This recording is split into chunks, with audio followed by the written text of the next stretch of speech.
like to remind all of our listeners that the opinions of individual shows or DJs do not necessarily reflect those of NBR Radio.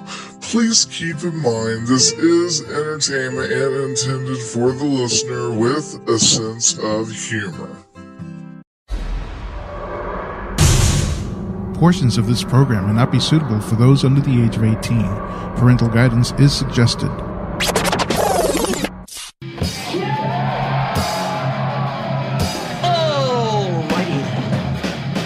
Beer30 is when you walk into a bar or a VFW, and in that 30 seconds, you can already tell. That guy right there is drunk, that guy's an idiot, and that guy down there knows it all. There are programs out there beyond the VA. Many nonprofit organizations. The Beer30 Show.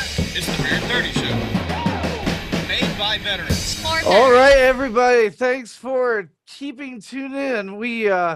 I don't know, we had a little bit of technical difficulties. I hit the play button and it didn't go on. So I don't know what's up with that. But anyways, this is awesome. So we have Sergeant William Hamlett. Danny, be proud because I didn't butcher his name, right? Yeah, you did a great job today. I'm so proud of you. Yeah. I need a Scooby snack. You should. Let me just let me see which way just toss it to you. You got to catch it though. Woo, yeah, all right. So Sergeant William Hamlett, this Marine was compared on social media about a week and a half ago. He was compared to Kane West, and since then, outstanding folks in society has really came together. And they have donated to his cause, and we brought him on to basically tell us your story, man. Danny, of course, you get question number one. Yeah, but you already asked him, so how's that my question anymore? Well, technically, I didn't ask him. You said tell us your story. I mean, that's my question. That's how I always start us out. So, anyway, William. Could you tell us about yourself, your background with the military, and everything you've done, please? Sure. Well, I was an aviation ordnance technician on the attack Cobras and Hueys for 13 years approximately. I was in the Marine Corps. So, that job really took me a lot of unique places, I guess you can say. Not many other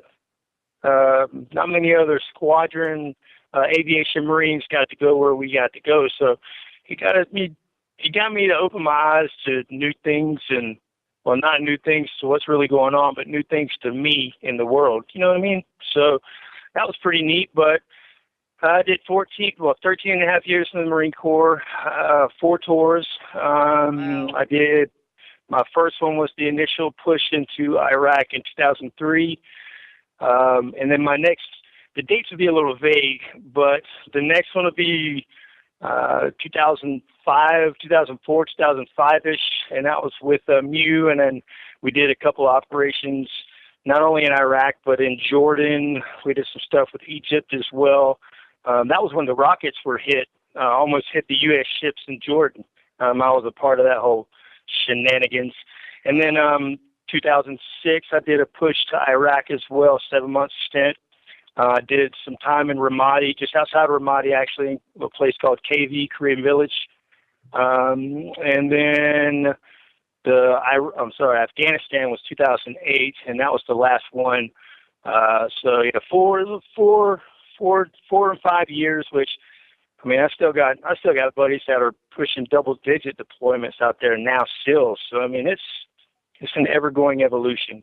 Wow, so, that's amazing. But, I'm still stuck on the 4 tours. That's amazing. That's actually crazy. I know, just from personal experience, I did 3 tours, and I don't know if you experienced this, but on my 3rd tour, I was kind of just praying that I would die, because you don't know the outcome. You don't know what's going to happen. You don't know when you're going home. It sucks. You're kind of lonely. and you have to watch your back continuously.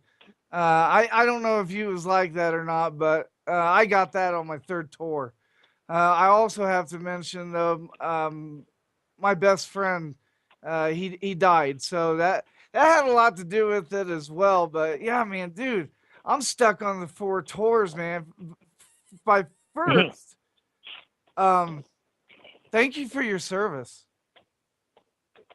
It's I get that all the time, and it's you did the you served the country and you wore the uniform, and it's really kind of hard to swallow that. But I mean, I did just like everybody else would, and I do it again. And you know what? You're absolutely welcome for it. Um, but it's just what we do, you know. Right? No, you're exactly right. And I tell you what, man. Um, God bless you. With all the 4 tours, um, do you mind? Do you mind letting us know what kind of disabilities that you occurred while you was overseas? The disabilities that I've gotten were I've got a couple of multi internal skeletal issues from a fall that happened, and then PTSD, and then that's pretty much it. Nice couple of scars here and there, you know, that I can always tell my daughter, my wife, and my 2 dog lady friends. That's the only ladies, of course, we talk to now, right? But no, Right. it's been pretty challenging, you know, the issues that have arisen, and Hold on a second. I don't know. I don't know what that is. Okay, I'm sorry. I accidentally hit a button. Please excuse that. Go ahead. I'm sorry, man. That was oh, my no fault. worries, no worries. Technical difficulties, it always happens. It's all good. But yeah, I mean the real unique thing has been the post traumatic stress because I mean, with a physical disability, you learn how to adapt to that. You learn how to adapt to, like for example, my left Achilles is gone. I blew it out 3 weeks before I retired doing PT, just regular PT. Just blew it out. You know, from however many years of just messing it up or whatever through training, whatever the case, but you learn how to adapt to these physical disabilities. With the mental and neurological issues, there's no real way to adapt to that because it's ever changing to everyday life things that pop up. I mean, it triggers every day will start something, will start a memory, will start a flashback, and to control it, to help it, to figure it out, we have to really assess and find out what those triggers are.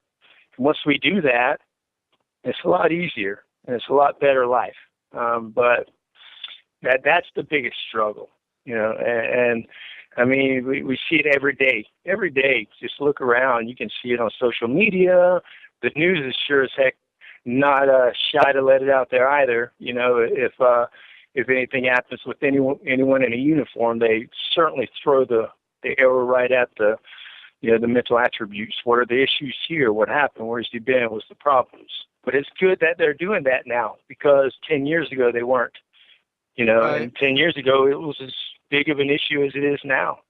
It's just being brought to light because with those 4 deployments that I did, like I said, I have a master sergeant that is coming up on retirement. I believe he did 8. A buddy of mine that I stood 2 tours side by side, he did 6, and he got out. He did less years than I did. So, I mean, the deployment ratio is insane with these guys. I mean, I was not home no longer than 10 months at a time between the deployments. And, of course, you get the workups, the training in between, and all that good stuff, too. So, it is, I'll tell you what, I am certainly glad I still have my wife by my side. I mean, she's been with me since the beginning. Yeah, I was just, that's awesome. That's awesome. Yeah.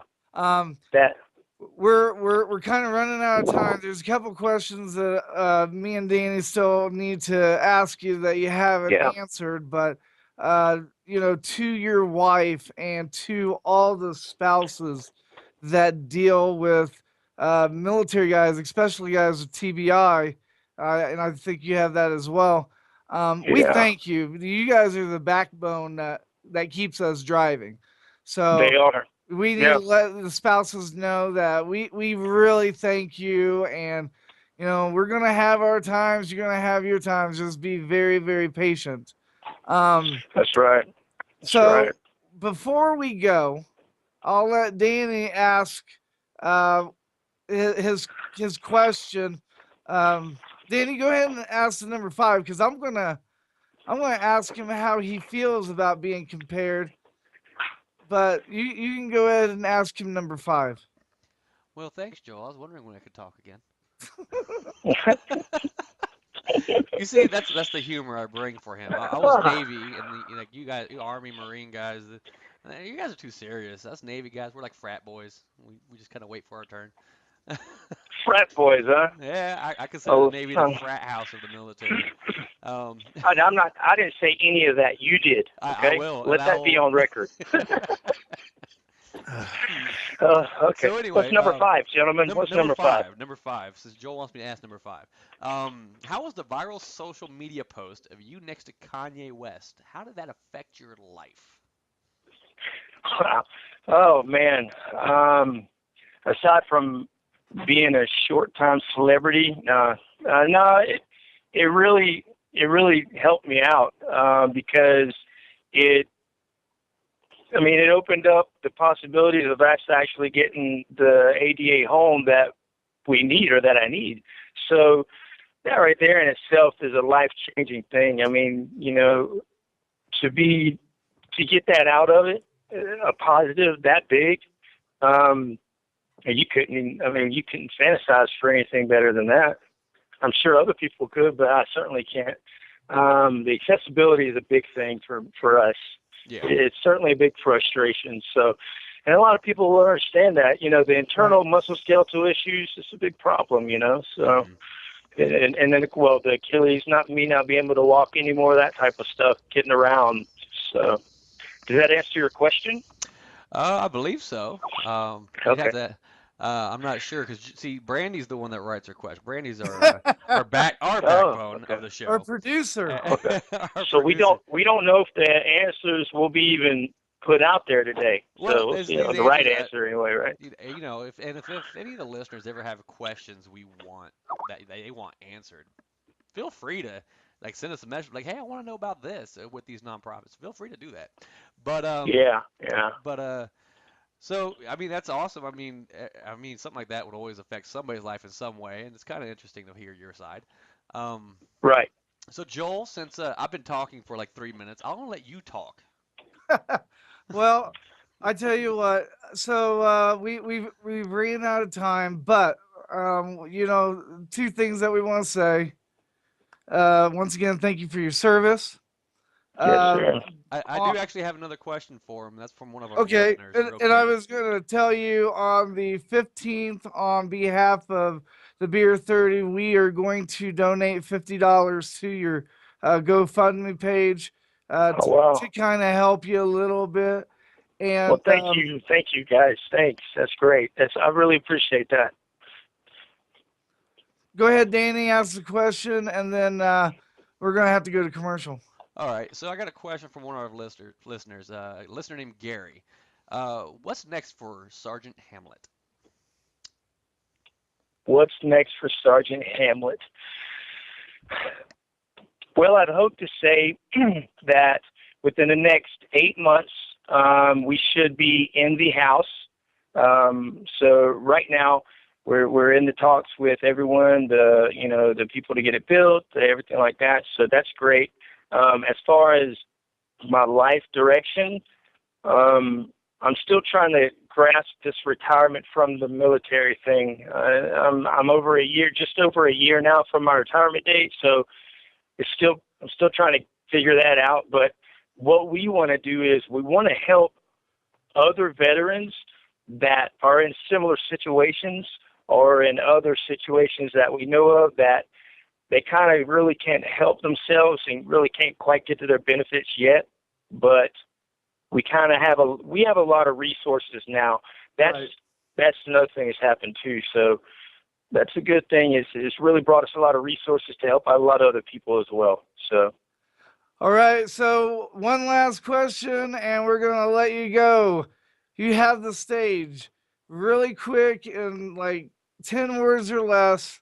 What would you say to all the listeners that are listening? Give us a motivation speech. Motivation. I don't know if it can be 10 words or less, but I'll tell you right now, ladies and gentlemen, I cannot tell you how much the support means to me. You know, we struggle and fight and press on overseas and do what we do. But I'll tell you what happened in that 48-hour time frame really showed that the American people really has a lot of patriotism to their country and to their servicemen and women, beyond a shadow of a doubt. Awesome. It really did. So, I mean, I greatly appreciate that. And I really, there's not much I can say about that. I mean, God bless this country. I mean, what else can I say, you know? It's the greatest country. In my opinion, it is the greatest country. You know, it's what we make it, and we can make it great. Right. All right. Well, we have to go, Sergeant. We really appreciate you talking with us. Absolutely.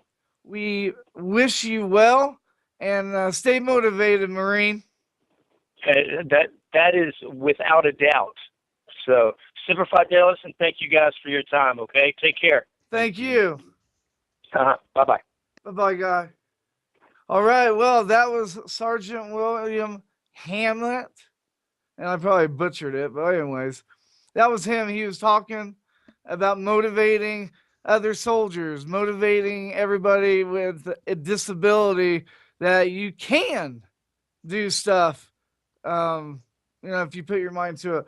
This is MBR, saluting those who have made the ultimate sacrifice for their country. Rock and roll! We'll ride if you wanna rock and roll.